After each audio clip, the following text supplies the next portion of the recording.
नमस्कार दोस्तों, आज का टॉपिक है डी वोटर और डॉटफुल वोटर।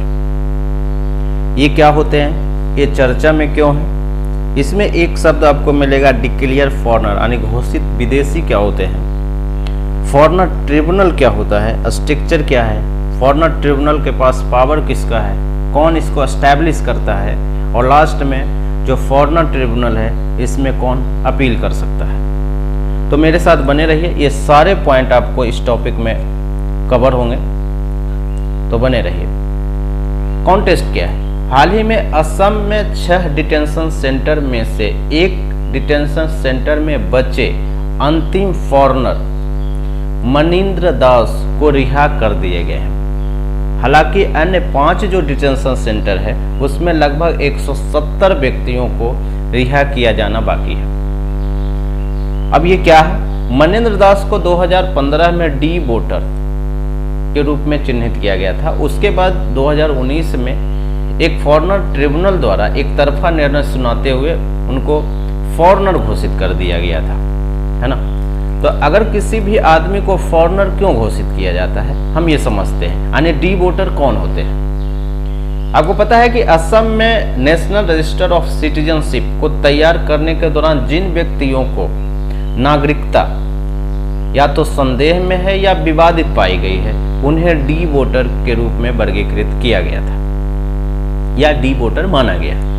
हालांकि इसके लिए नागरिकता अधिनियम 1955 में भी कोई ऐसा डिफाइन नहीं किया गया, या जो सिटीजनशिप रूल 2003 का है इसमें भी डिफाइन नहीं किया गया है। लेकिन है फॉरेनर जो घोषित विदेशी कौन होते हैं, है ना।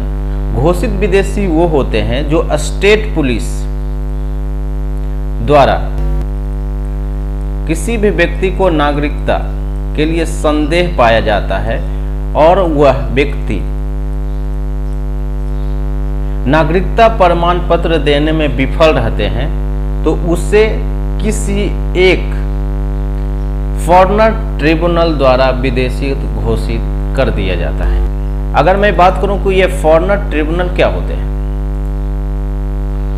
फॉरेनर ट्रिब्यूनल को एस्टैब्लिश किया गया था 1964 में, और इसके लिए एक ऑर्डर निकाला गया था, फॉरेनर ट्रिब्यूनल ऑर्डर। यह एक क्वासी जुडिशियल बॉडी है।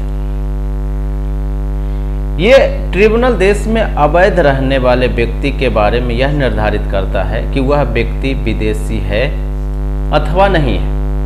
अगर मैं फॉरेनर ट्रिब्यूनल के स्ट्रक्चर की बात करूं, तो फॉरेनर ट्रिब्यूनल में आसाम जुडिशियल सर्विस में जो रिटायर्ड ऑफिसर है वो होते हैं। कुल सिविल सर्विसेज के लोग होते हैं, जैसे सेक्रेटरी, और सेक्रेटरी के पद से नीचे भी कुछ लोग होते हैं, हालांकि वो रिटायर नहीं होते हैं। बहुत सारे लोग जो 7 साल से मिनिमम आप एडवोकेट हैं या वकालत कर रहे हैं और उनकी आयु अगर 35 साल से कम हो तो उनको इसमें शामिल किया जाता है ना।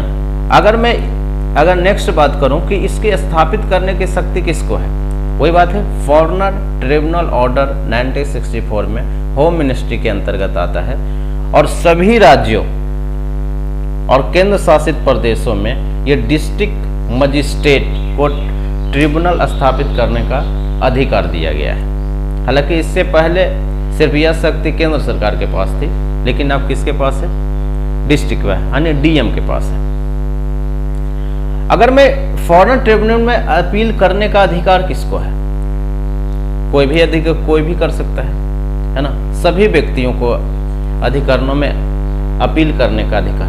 बट अगर किसी व्यक्ति को संदेह पाया गया नागरिकता से रिलेटेड, तो उनके खिलाफ केवल राज्य प्रशासन, है ना, यानी स्टेट एडमिनिस्ट्रेशन ही उनके खिलाफ अधिकारों में मामला दायर कर सकता है। तो यही था। आई होप आपको समझ में आया होगा। Thank you.